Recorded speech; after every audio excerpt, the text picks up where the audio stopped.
taon ng tiwala at sa mga darating pang taon, mas pinalakas at mas pinagtibay para sa Pilipino. DZRH. Una sa Pilipinas, una sa Pilipino. Serbisyong tapat sa'yo, DZRH.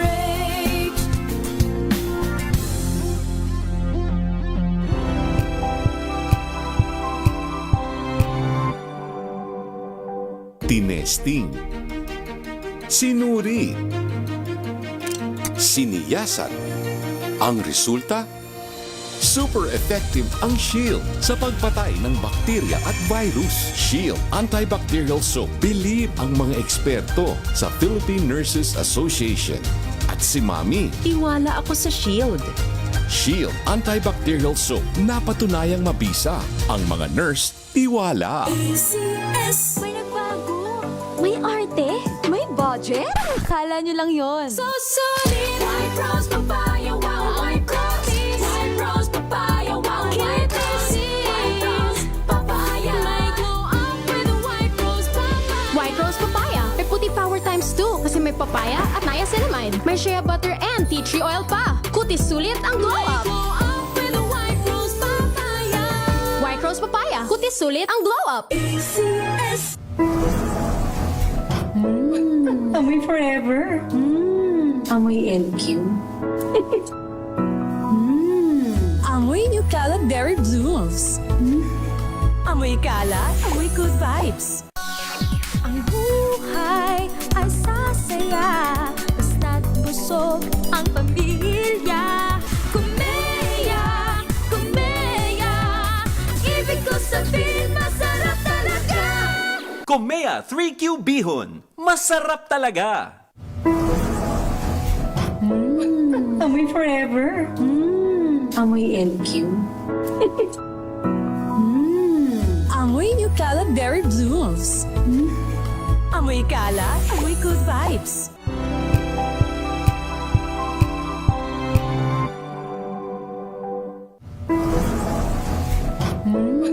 Amoy forever. Amoy LQ. Amoy New Calad Berry Blues. Amoy kalat, amoy good vibes.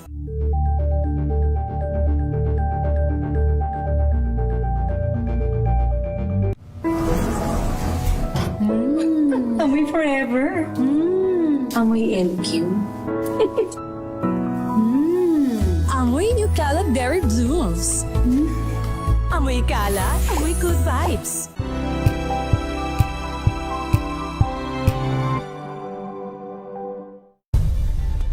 Nagsimula sa pangarap hanggang sa maabot ang tagumpay.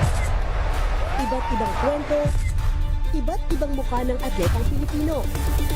Mas pinatindi, mas pinalakas, at mas pinaaksyon sa Match Point tuwing Sabado, 12:30 ng tanghali sa DZRH TV.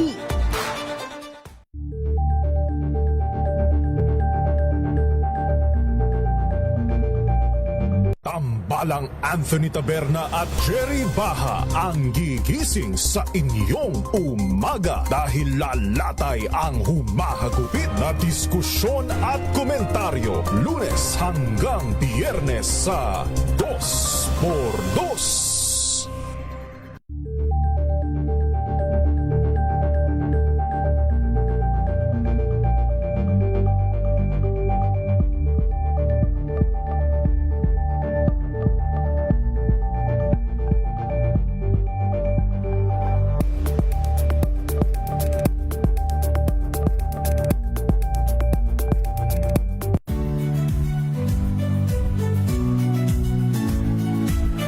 Magandang araw mga kaibigan. Ito po ang inyong balerina ng bayan, si Lisa Macuha Elizalde, na nag-aanyaya sa inyong samahan kami at ang aming mga espesyal na panauhin para sa kalahating oras ng masayang kwentuhan sa aming programang Art to Art, kung saan ang usapang sining at kultura ay para sa lahat. Huwag kaliligtaan, tuwing linggo, alas 3:30 ng hapon, dito lamang sa DZRH Radio, DZRH TV, at via online streaming.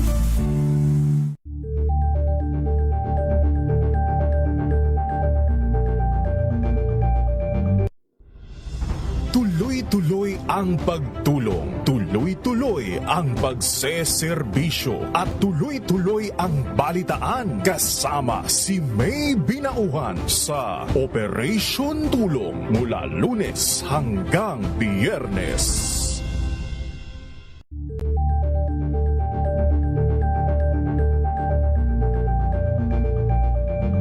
Maagang balitaan, maagang usapan sa mga issue at balita kasama si Kuya Angelo Palmones sa Magandang Umaga Pilipinas mula Lunes hanggang Biyernes.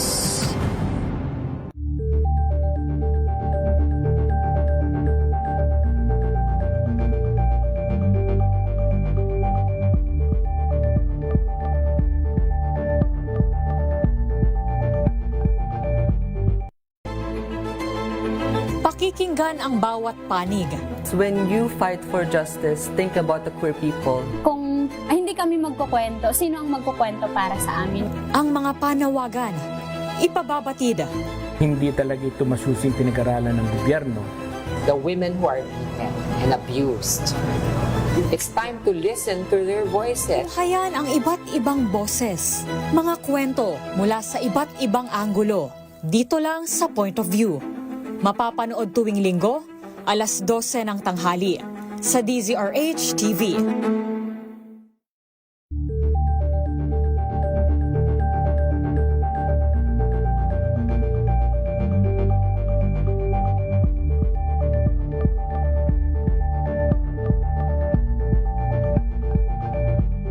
Alamin ang mga maiinit na isyung pambayan, mga balitang kailangan mong malaman, usapin sa pamahalaan, politika, ekonomiya at kabuhayan. Ito ang mga dapat mong malaman, pakialaman at pag-uusapan dahil kayo ang tinig ng mamamayan dito sa Damdaming Bayan.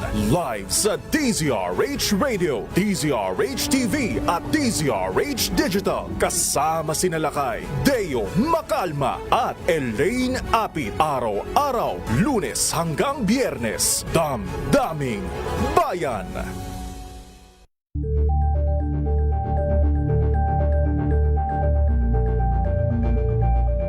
Ito ay bunsod ng naitalang 17 individual na ang kanilang naaresto. Metro Manila Development Authority o MMDA ang No Contact Apprehension Policy o NCAP sa Metro Manila. Sa ilang mga dokumento ay peke. Hindi rin legal ang employment na ipinangako sa kanila. Sa mata ng batas, mananagot ang sangkot at may sala. Dahil sa bawat paglabag, may karampatang parusa. Alamin ang mga pananagutan sa likod ng mga bawal. Dito sa Hoy! Bawal Yan! Tuwing Sabado, alas 11:30 ng umaga. Dito lang sa DZRH TV.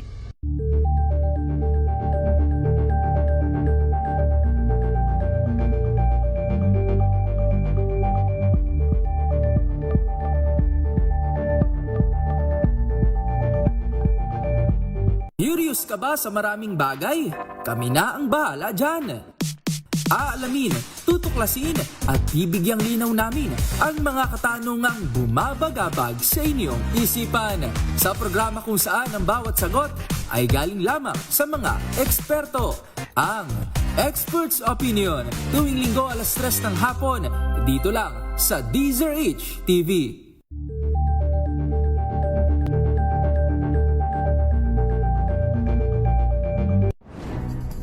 Good vibes ang hanap mo? Dito ka na sa sigurado! Mula sa mga istoryang nagbibigay ng inspirasyon hanggang sa mga kwentong may dalang solusyon. Mga balitang pampagaan ang pakiramdam at pampaganda ng araw. Hindi lang ba sa good news, kundi the better news. Mula Lunes hanggang Biyernes, 1:00 ng tanghali sa DZRH TV.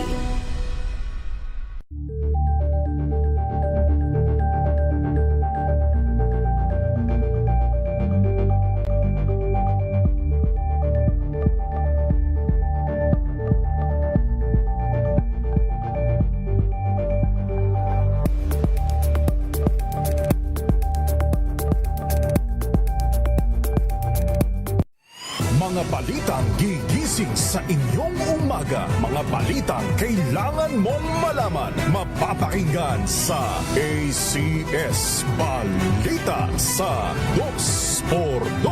The news that you are following will be yours tonight. Hatid ng DZRH TNT. Tomorrow's News Tonight. Mga balitang binabantayan. Mga balitang ayaw tigilan ng intriga. Mga balitang patuloy ang pagbabago. Malalaman na tonight with Ray Sibayan, Kisses Habson, TNT. Tomorrow's News Tonight.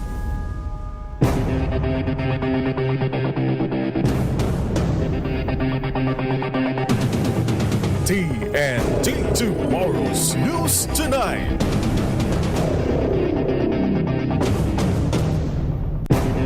Magandang gabi po Luzon, Visayas, Mindanao sa ating pong Tomorrow's News Tonight.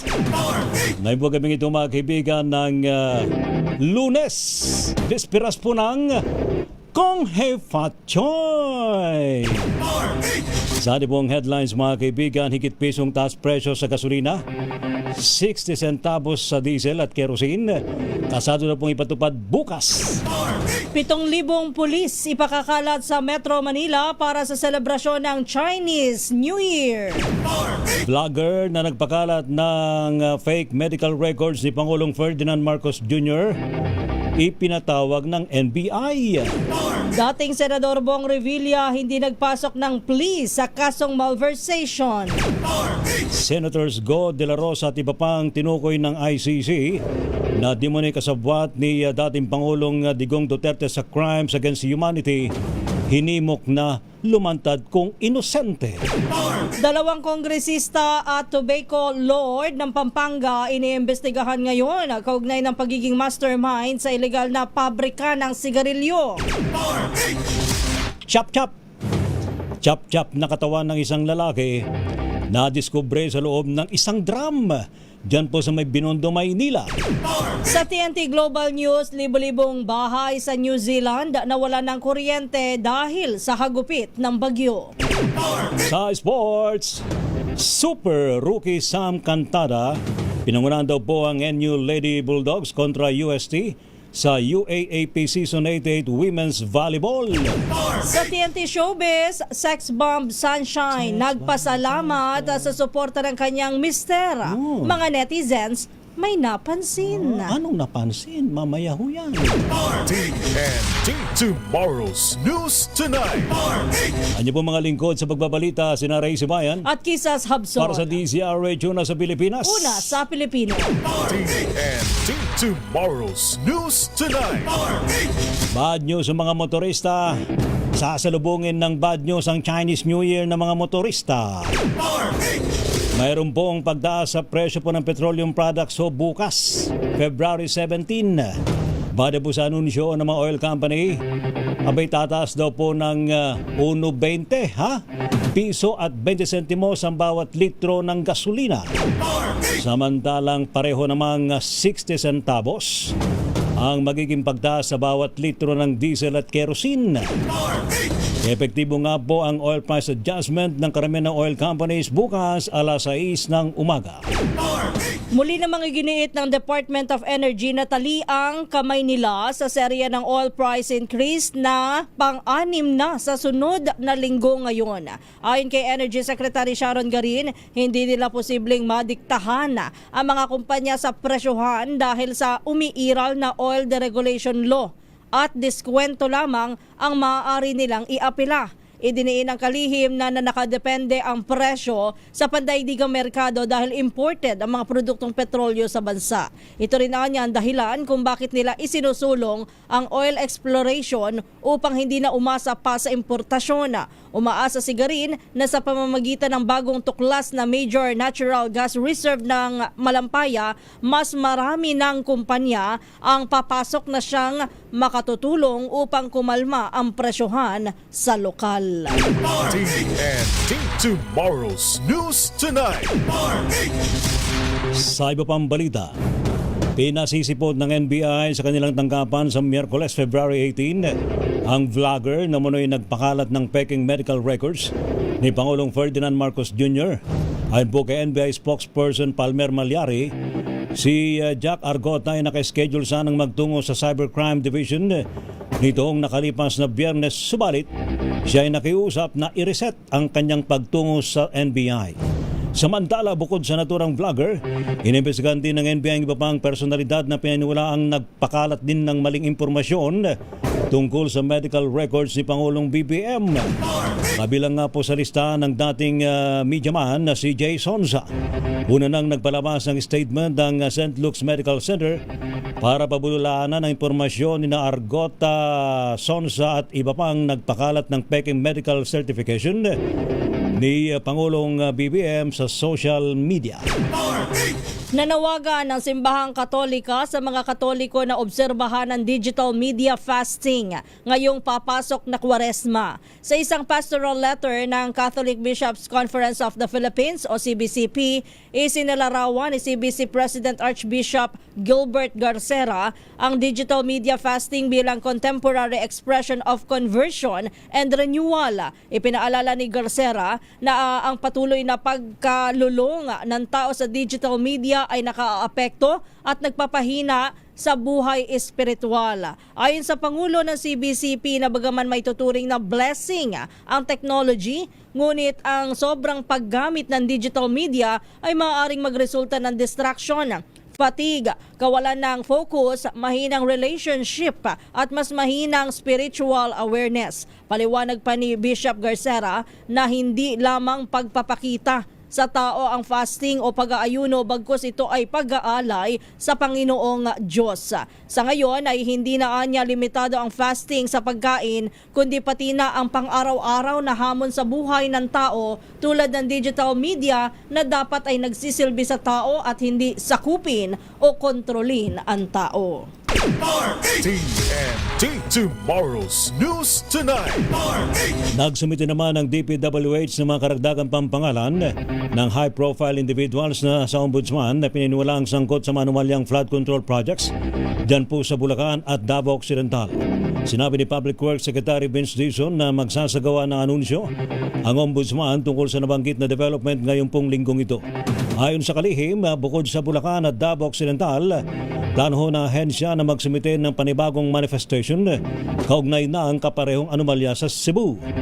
Ang naturang dokumento ay posibleng i-turnover ng DPWH sa Ombudsman ngayong linggo din.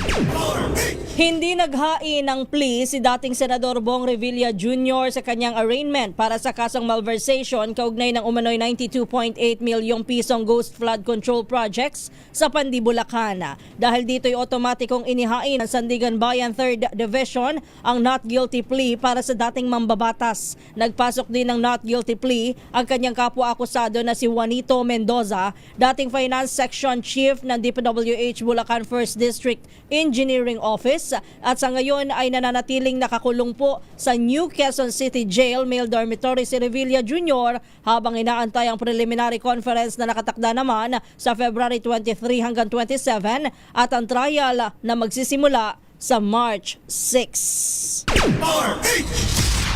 TNT Tomorrow's News Tonight. Samantala, aminado naman ang Independent Commission for Infrastructure na matatagalan pa ang forfeiture order mula sa Court of Appeals para sa mga air asset ni dating Congressman Zaldico. Ayon po kay Undersecretary Aboy Paraiso, Chairman ng ICI Technical Working Group, property rights ang pinag-uusapan at hindi ito may uwi sa Pilipinas hanggat walang kautusan mula sa CA. Sa ngayon po ay ginagastusan pa ng pamahalaan ng hangar at maintenance fee ng ilang na-freeze na air assets ni Co. Magugunit ang sinabi ni DPWH Secretary Vince Dizon na tinangkang i-deregister ang mga ito para maibenta, ngunit sila ay nabigo. Nasa 5 bilyong piso niya ang na-freeze na air assets ni Co, kabilang po ang 2 Augusta Westland helicopter at Gulfstream na nasaban sa Malaysia at Singapore. Isasalang na rin sa preliminary investigation si Curly Discaya dahil sa natuklasang partisipasyon sa 96 milyong pisong halaga ng Ghost Flood Control Project sa Davao Occidental. Sabi ni Assistant Ombudsman Miko Clavano, hawak na nila ang mga ebidensya at affidavit o sinumpaang salaysay ng iba't ibang individual na magpapatunay sa pagkakasangkot ni Diskaya. Gaya ng pananatili ng kanyang kontrol sa St. Timothy Construction Corporation na nakakuha ng maraming kontrata sa DPWH. No? A manifestation was given by the DPWH through Secretary Vince Dizon, now impleading Mr. Curly Diskaya in the same case, no, sa Davao Occidental, where his wife is also already impleaded. So, nagkaroon po ng revelation dun sa mga affidavits ng iba't ibang tao na si Curly Diskaya ang may beneficial ownership or nag-exercise po ng control dun sa mga kumpanya na sangkot dito sa Davao Occidental na kaso. Ayon kay Clavano, bumuo na ang ombudsman ng investigating panel at bibigyan nila ng pagkakataon si Diskaya na makasagot at tiniyak na susundin nila ang tamang proseso. Ang St. Timothy Construction Corporation ay isa lamang sa mga construction company ng mga Diskaya na kabilang sa 15 construction firm na nangurakot umano mula sa multibilyong pisong proyekto ng DPWH na kung hindi man mga substandard ay ghost project. TNT Tomorrow's News Tonight. Samantala naman, iniwala po ang karamihan ng mga Pilipino ng panunuhol o bribery ang pinaka-common na korupsyon sa Pilipinas. Ito po'y bati naman sa pinakuling tugon ng masa survey ng Okta Research na isinagawa noong Disyembre taong 2025. Ilang bahagi daw po ng mas malawak na pag-aaral na iniatas ng Office of the Ombudsman. Sa naturang survey, 73% raw po ng mga adult na Pilipino mula sa iba't ibang rehiyon at antas ng pamumuhay ang nagsabing suhol ang pinaka nakikitang anyo ng korupsyon. Sumunod po dito ang irregularidad sa paggamit ng pondo ng bayan kung saan nasa ito ay naitala sa 66%, habang ang vote buying naman ay nasa 62% at ang mabagal na hustisya ay nasa 54%. Ayon po sa Okta Research, ipinapakita ng resulta ng laganap daw po at naranasan ng korupsyon sa iba't ibang sektor at lugar sa bansa. Isinagawang survey sa pamamagitan ng face-to-face interviews mula December 3 hanggang December 11, 2025 na meron pong 1,200 respondents mula edad 18 pataas. Handang imbestigahan ng Cybercrime Investigation and Coordinating Center o CICC ang umano'y palitan ng text messages ni na Pangulong Ferdinand Marcos Jr. at dating Palace Undersecretary Adriana Bersamin na sinasabing bagman ng Pangulo. Sabi sa DZRH News ni CICC Executive Director Undersecretary Aboy Paraiso, kung hihingi ng kanilang tulong, may kakayahan ang ahensya na tukuyin ang authenticity ng mensahe. Malalaman umano nila kung manipulado, edited o isang uri lamang ito ng high-level identity spoofing na ginagamit ng messaging app Signal para manipulahin ng publiko at i-frame ang government officials sa flood control mess. Ayon kay Paraiso, isang staff ng hindi na niya pinangalan ng senador ang nabiktima ng ganitong klase ng scam.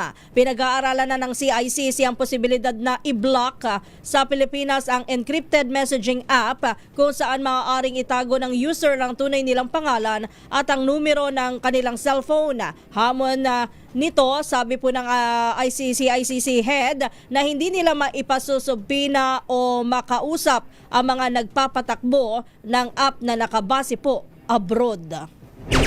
TNT Tomorrow's News Tonight. Samantala, hinikayat naman ng Malacanang mga pinangalan ng personalidad na manoy co-perpetrator si dating Pangulong Rodrigo Roa Duterte sa kasong crimes against humanity na huwag magtago, lalo na kung sila naman ay inosente. Ayon po kay Palace Press Officer Yusek Claire Castro, hindi kinakailangan na magtago lalo na kung alam na mga ito na sila'y wala namang kasalanan. Anya, dapat na humarap na lang at maging matapang sa maaaring maging proseso.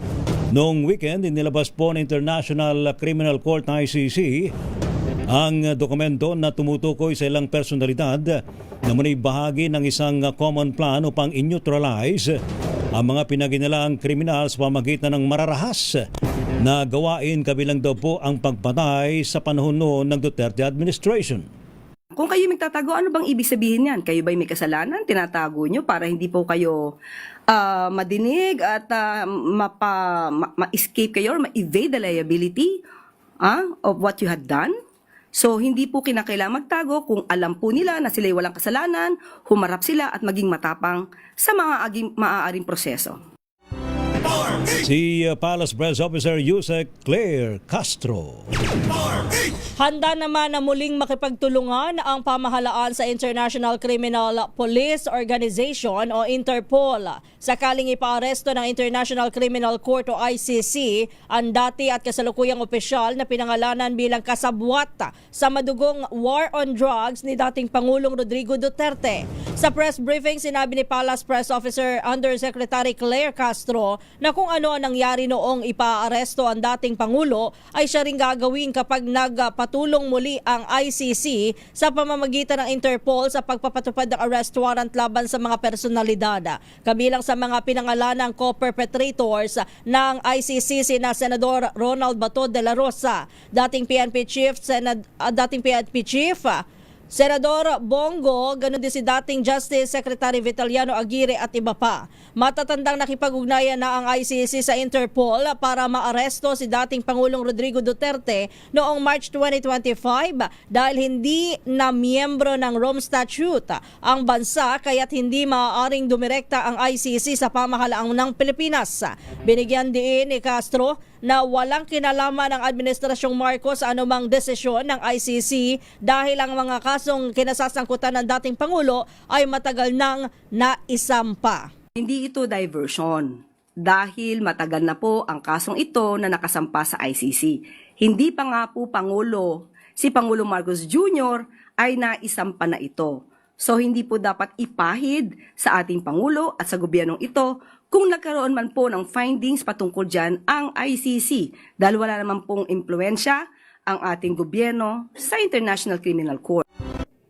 Bahagi po ng pahayag ni Undersecretary Claire Castro. TNT Tomorrow's News Tonight.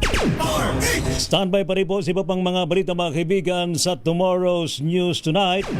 Aba, ang dami na! Ang dami-dami na! Ba? Ayan o, May kabayo. parating na yung kabayo. Yung kabayo mo, Noche Kakas, parating na, ha? Mamaya, merong update si Noche Kakas. Kaugnay ho ng pagsalubong sa Chinese New Year, ha? Kung He Fa Choy. Saan ang tikoy? Ayan. Mamaya sambay Noche Kakas, mukhang dami ng tao dyan sa may Esplanade, sa may area ng Maynila. At talagang sarado na pong Jones Bridge sa mga motorista. Ayan. Naniniwala ka bang nasa may bahagi ng Maynila si... Ay, oo. Hindi ako naniniwala. Naniniwala ako kasi ang dami-dami niyang pinapadalang picture sa video. Sando doon siya. Hindi ako naniniwala. Maniniwala lang ako kapag ka bumalik siya dito at may dala siyang tikoy tsaka hopya. Nako, Noche Kakas. Kung He Fa Choy. Pasalubong tikoy. Standby pa rin po si pang mga balita mga kaibigan sa Tomorrow's News Tonight. Pilipinas ang oras, alas 9:20. Di na, alas 9:30 na ho ng gabi.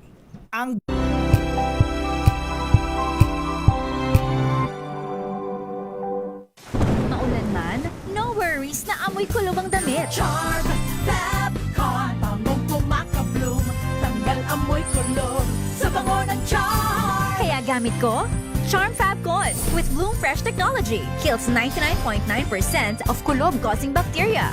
May aroma burst pa of thousands of flowers and berries. Ang sampay sa loob, no amoy kulob. Bangong kumakabloom sa Charm. Charm Fabcon. ACS.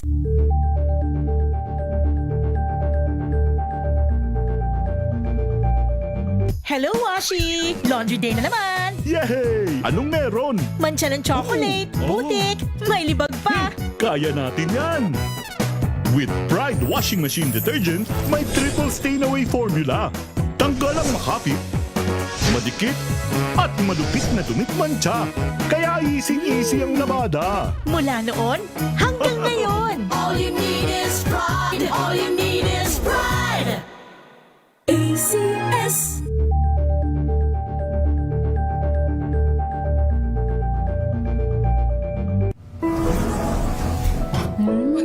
Amoy forever.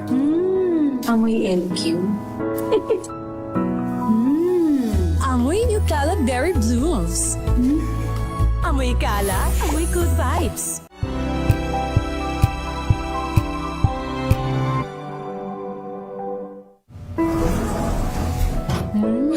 Amoy forever. Amoy LQ. Amoy New Calab Berry Blooms. Amoy kala, amoy good vibes.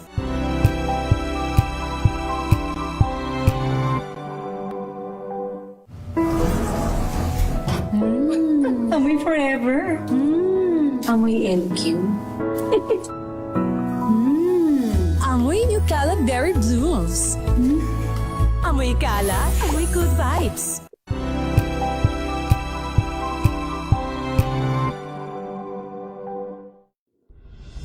Tuloy-tuloy ang pagtulong, tuloy-tuloy ang pagseserbisyo, at tuloy-tuloy ang balitaan kasama si May Binauhan sa Operation Tulong mula Lunes hanggang Biyernes.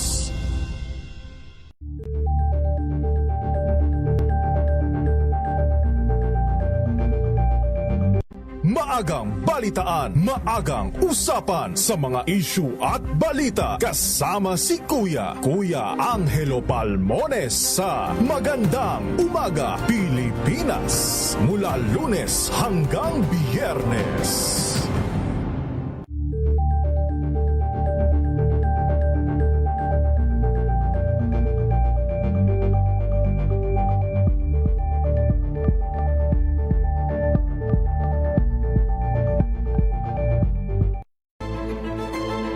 Pakikinggan ang bawat panig.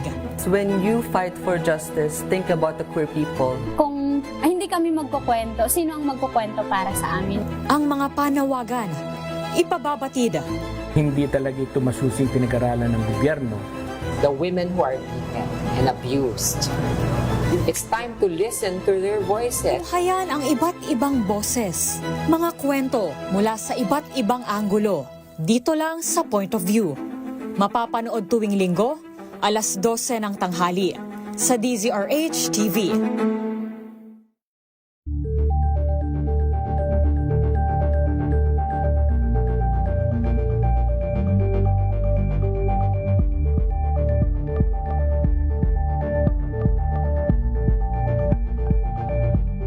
Alamin ang mga maiinit na isyung pambayan, mga balitang kailangan mong malaman, usapin sa pamahalaan, politika, ekonomiya at kabuhayan. Ito ang mga dapat mong malaman, pakialaman at pag-uusapan dahil kayo ang tinig ng mamamayan dito sa Damdaming Bayan.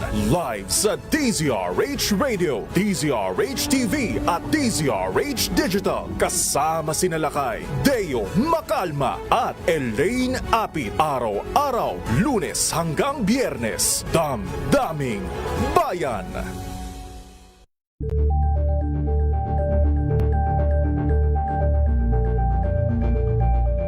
Ito ay bunsod ng naitalang 17 individual na ang kanilang naaresto. Ng Metro Manila Development Authority o MMDA ang No Contact Apprehension Policy o NCAP sa Metro Manila. Sa ilang mga dokumento ay peke. Hindi rin legal ang employment na ipinangako sa kanila. Sa mata ng batas, mananagot ang sangkot at may sala. Dahil sa bawat paglabag, may karampatang parusa. Alamin ang mga pananagutan sa likod ng mga bawal. Dito sa Hoy! Bawal Yan! Tuwing Sabado, alas 11:30 ng umaga. Dito lang sa DZRH TV.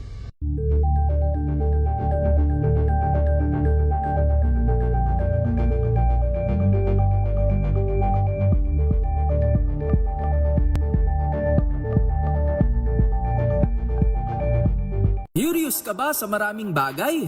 Kami na ang bahala dyan. Aalamin, tutuklasin at bibigyang linaw namin ang mga katanungang bumabagabag sa inyong isipan. Sa programa kung saan ang bawat sagot ay galing lamang sa mga eksperto. Ang Expert's Opinion, tuwing linggo 3:00 ng hapon, dito lang sa DZRH TV.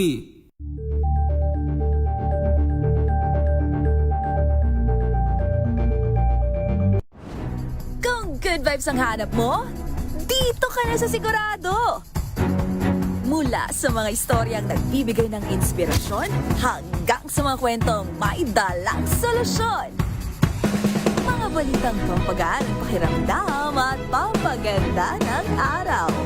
Hindi lang ba sa good news, kundi the better news. Mula Lunes hanggang Biyernes, 1:00 ng tanghali sa DZRH TV.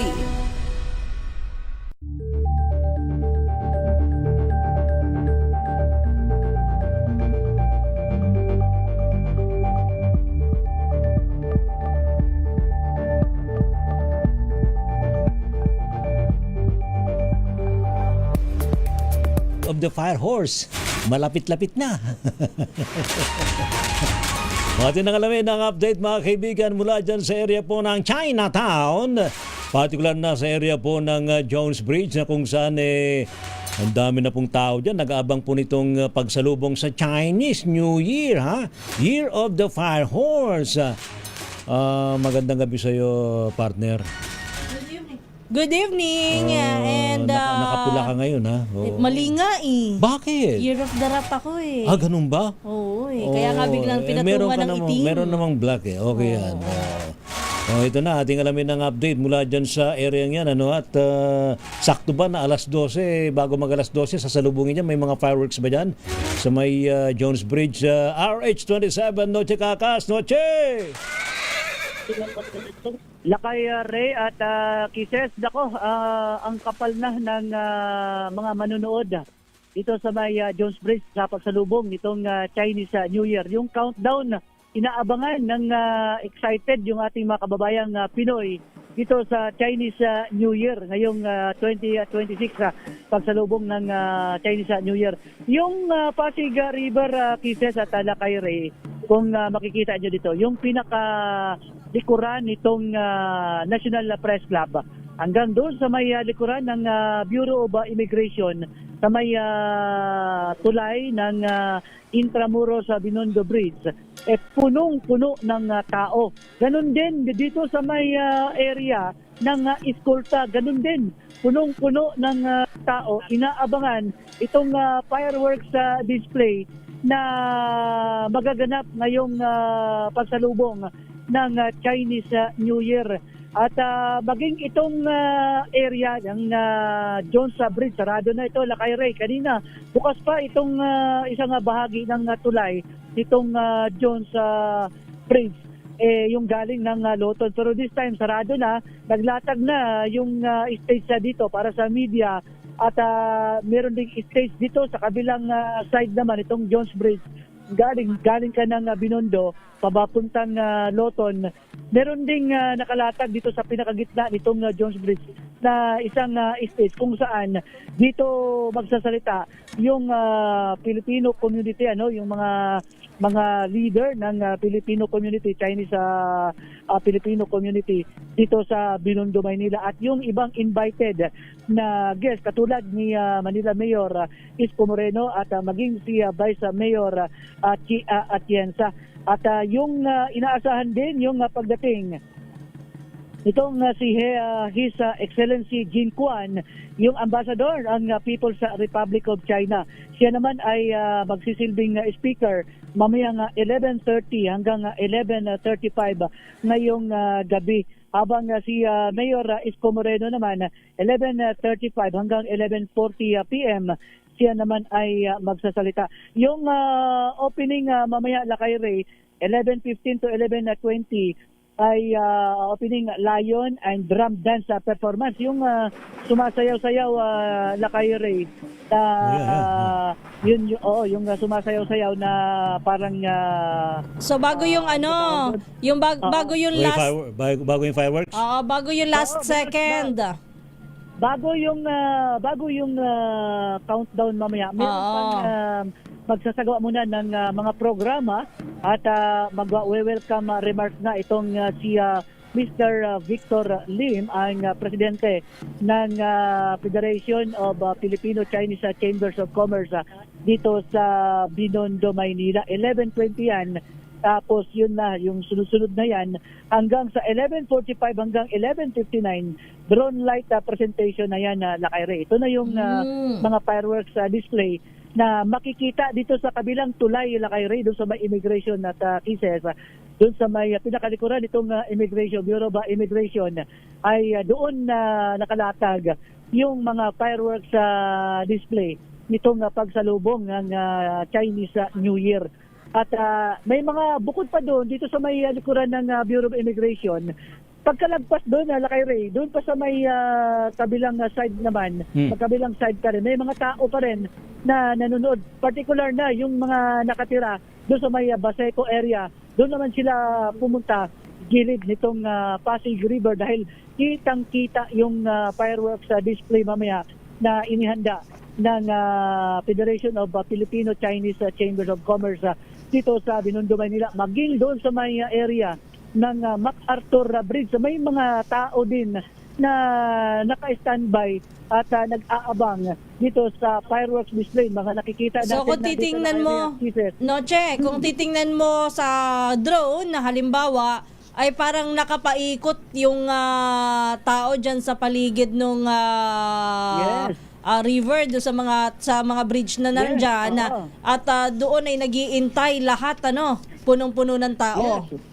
Oo, punong-puno. Yun inaabangan. Maging itong Jones Bridge, yung kabilang side dito, kung galing ka ng Loton papuntang Binondo, dito sa side na yan, punong-puno na ng ating mga kababayan na manonood ng fireworks dito sa pagsalubong ng Chinese New Year. Kaya yung ating kaibigan si Bambi Purisima abalang-abala. Abalang-abala, ikot ikot yung tumbong dahil dito sa busy ba? Dito Bambi, kumusta? Sila kay Ray Akise, kumusta naman yung sitwasyon ngayon? Good evening, Sir Bambi. Kumusta na po kayo, sir? Yan, si Kise at si kay Ray. Ito, mga nasa 20 to 30,000 na to. Wow. Kabilaan sa gilid. Yun, gano'n kadami Sir Bambi, bumabaha ba ng tikoy dyan?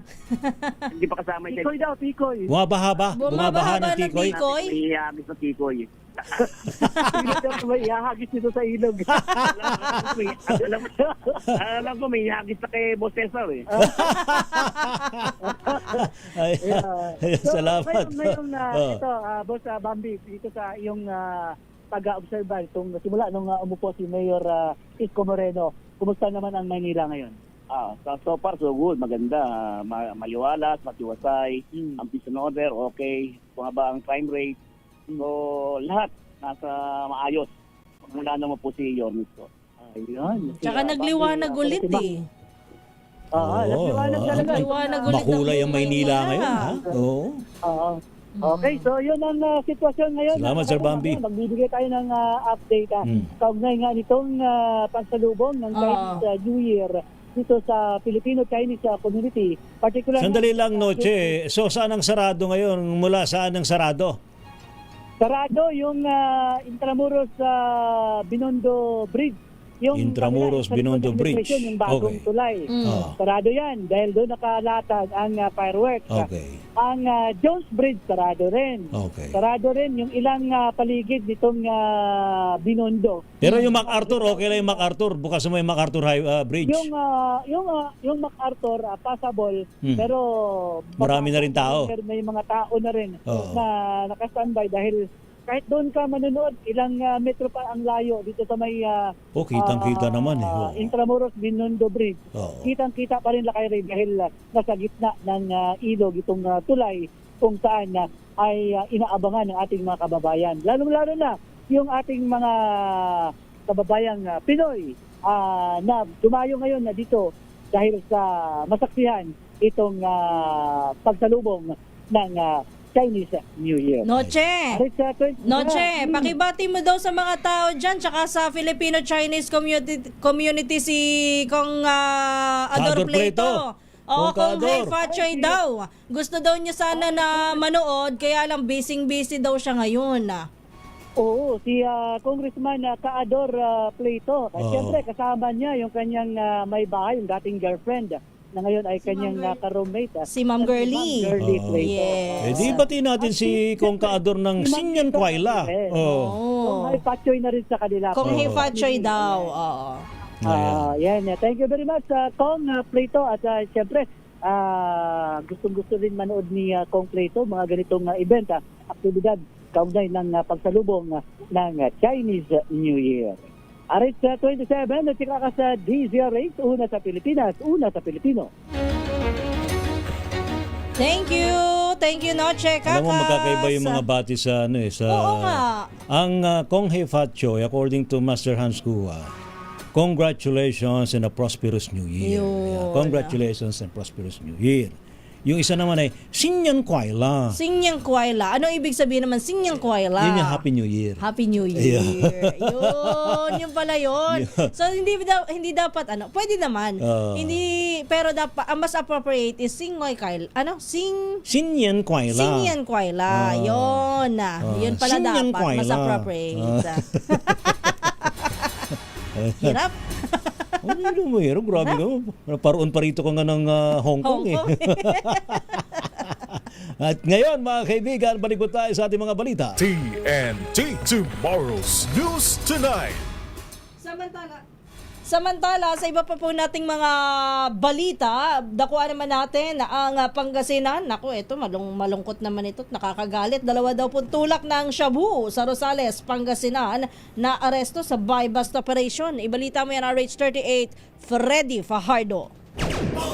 Sa likod nga ng rihas na bakal ng Rosales, Pangasinan Police Station ang 2 suspek na lalaki na isang 31 anyos na residente ng Rosales at 43 anyos na residente ng Santa Maria, Pangasinan, parehong construction workers at pawang mga street-level individual drug personality matapos silang masakote sa buy-bust operation ng PNP. Sa ulat ni Rosales Chief of Police Major Noel Cabakungan, nagsagawa ang kanyang mga tauhan sa Drug Enforcement Team ng operasyon alas 2:45 ng hapon sa Barangay Station District ng nabanggit na bayan. Gamit ang marked money, isang nagkunyaring bayar at binenta ng mga suspek ng 3 plastic sachet na naglalaman na hinihinalang shabu na tumitimbang ng 2.28 grams at may street drug price na 15,504 pesos, kaya agad silang inaresto. Nakumpiska ang marked money sa mga suspek pati ang kanilang cellphone at motorsiklo na gamit nila sa kanilang illegal na transaksyon ay naka-impound ngayon sa Rosales Police Station at naharap ang mga akusado sa kaso ng paglabag sa Republic Act 9165 Comprehensive Dangerous Drug Act of 2002. Mula sa Action Radio Pangasinan, ito si Freddy Fajardo Aristartita nag-uulat para sa DCRH una sa Pilipinas, una sa Pilipinas. Thank you. Salamat, Freddy Fajardo. Samantala naman, 2 drug suspect na aresto sa isang buy-bust operation sa may Orani, Bataan. Report mula kay Danny Camilang. Danny.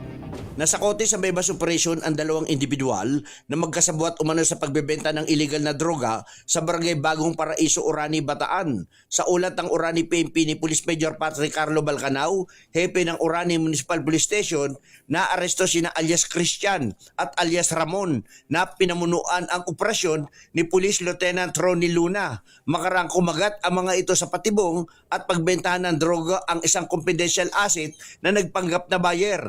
Nakumpiska sa kanila ang humigit kumulang sa 5.5 gramo ng shabu. Nagkakalaga ito sa 37,500 pesos. Ang isa sa mga suspect na si alias Ramon, 36 anyos, inamin na 5 beses na raw niyang pagkakaaresto at pagkakakulong kaugnay sa illegal na bentahan ng droga. Ngayong araw ng Lunes ay sumailalim itong dalawa sa inquest proceeding sa Prosecutor Office sa Balanga City sa kasong paglabag sa Republic Act 9165 o ang Comprehensive Dangerous Drug Act of 2002. Danny Kubilang, RH37, DCRH, una sa Pilipinas, una sa Pilipino. Maraming salamat kay kay Danny Kumilang. Samantala, dakuan natin, balita naman mula sa Davao, top 9 regional most wanted ng laban habang inaaresto, isang pulis ang sugatan. Ibalita mo yan, June Suter ng Action Radio Davao. Nauwi sa armadong engkwentro ang pagsisilbi ng warto paras laban sa isang top 9 regional most wanted person sa Barangay Sibulan, Turil District sa Davao City. Sabado ng hapon, kinilala ang suspect na si Karen Camansa, 34 anyos, na may kasong paglabag sa Republic Act 10591 o Comprehensive Firearms and Ammunition Regulation Act. Ayon sa kapulisan, habang papalapit ang mga operatiba upang arestuhin ang suspect sa tapat ng kanyang bahay, bigla ito bubunot na baril at nagpaputok. Tinamaan sa tagiliran ng isang pulis habang gumanti ng putok ang kasama nito upang ipagtanggol ang sarili, kaya tinamaan din ang suspect. Agad na isinugod sa ospital ang sugatang pulis habang tumakas ang suspect, ngunit kalaunan ay naaresto rin ang pinagsanib na pwersa ng kapulisan at mobile force unit. Nabawi mula sa kanya ang isang kalibre 45 na baril na may kargang bala. Ang suspect ay kasalukuyan nakakonfine sa pagamutan at mahigpit na binabantayan habang inihanda ang karagdagang kaso laban sa kanya bukod pa sa umiiral na warto pares. Tiniyak ng Philippine National Police na magpapatuloy ang operasyon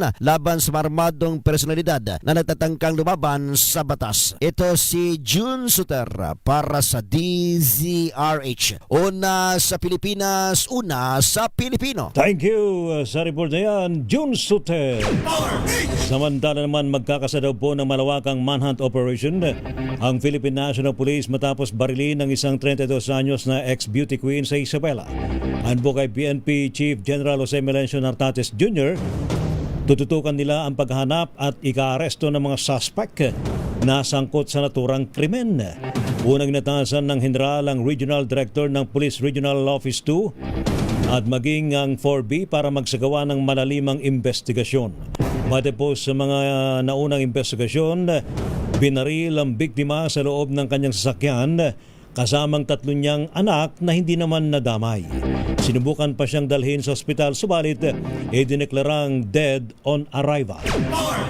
Persons of interest na ng mga otoridad ang 2 mambabata sa Central Luzon na unang natukoy na umano'y mga padrino ng ilegal na pabrika ng sigarilyo. Ayon kay DILG Secretary John Vic Remulla, kasama ng 2 mambabatas ang tobacco lord ng Pampanga sa kanilang ilegal na aktibidad. Ito'y kasunod ng raid na ginawa ng pulisya sa mga illegal na pabrika ng sigarilyo sa Mexico, Pampanga at San Simon noong January 29, 2026. Ayon kay Secretary John Vic Remulla, under investigation ang 2 hindi pinangalanang kongresista at itinuturing na sila ngayon ay persons of interest.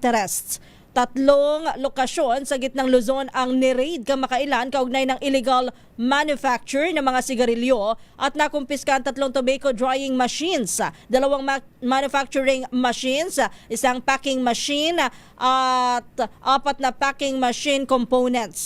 Bukod pa dito ay sandamukal na raw materials, cigarette filter at mga packing tax stamps.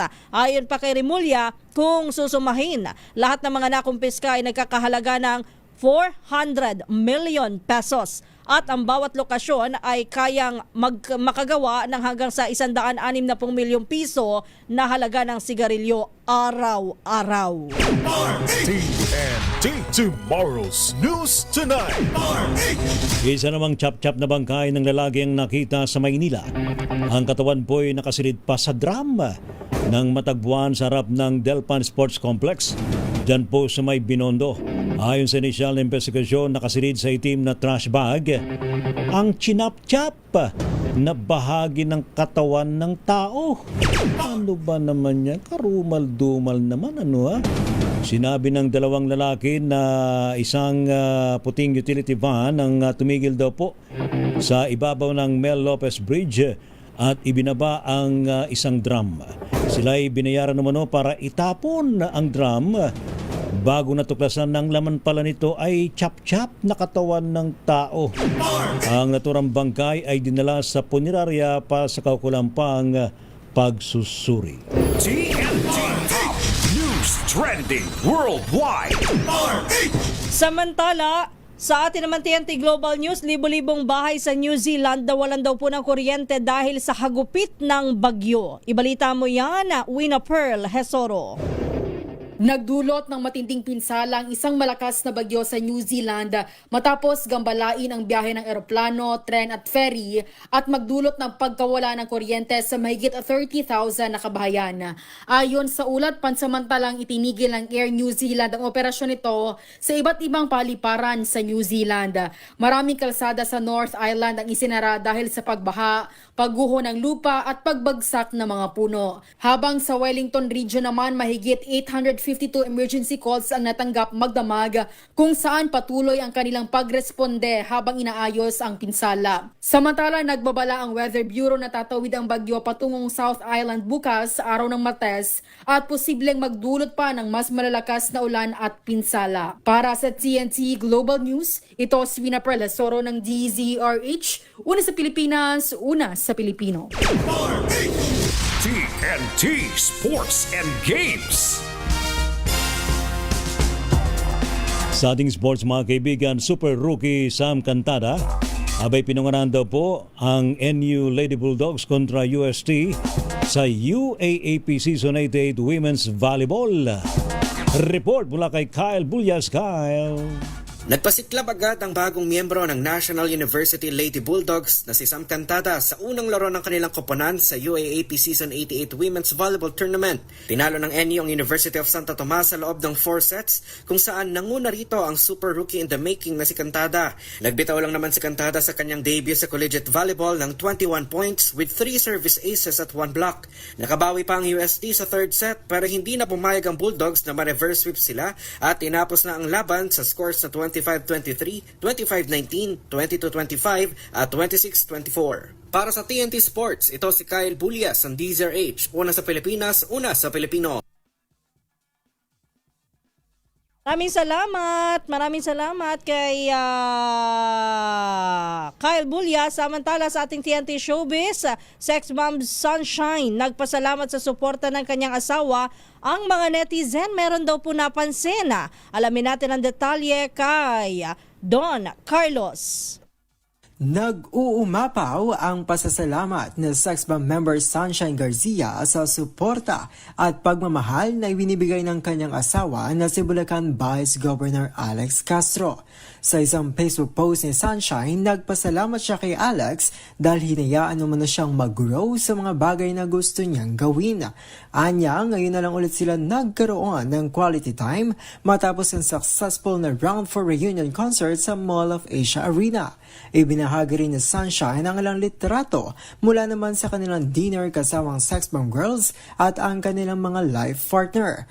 Bagamat walang nakamention na pangalan, naintriga ang ilang mga fans kung pasaring ba umano ito kay Alvin Aragon na umano rin ng samut-saring reaksyon dahil sa controversial nitong pahayag sa pagre-resign ni Sex Bomb IC sa grupo. At yan ang trending na balita para sa TNT Showbiz. Ito si Don Carlos ng DZRH, una sa Pilipinas, una sa Pilipino. Salamat, Don Carlos. Ayan na, parating na yung kabayo. Marami nang tatadyakan. Ngayon nga po ay bisperas mga kaibigan ng Chinese New Year, lunar year ng mga Chinese. Kaya marami nag-aabang dyan sa countdown dyan po sa area po ng Esplanade sa may Jones Bridge at yung isang magandang bridge dyan. Dapat maging positibo lang naman tayo, partner, para magandang ating buhay sa pagpasok na ito ng Chinese New Year, Year of the Fire Horse. Salamat po sa matumutok po sa ating balitan mga kaibigan sa Tomorrow's News Tonight. Thank you sa ating mga nakagapay sa digital, maging sa television, radio at maging sa ating Malanday transmitter. Yan po mga lingkod mga kaibigan, si Ray Sibayan at Kisas Habson. Para sa DZRH, una sa Pilipinas. Una sa Pilipino. Kong hey. Pachoy! Sinyan, Koyla! Yun, ang galing-galing ng aking partner, Mamimigay ito ng ampaw. Pwede kayo humabol dito. Pilipinas ang oras, alas 10 ng gabi.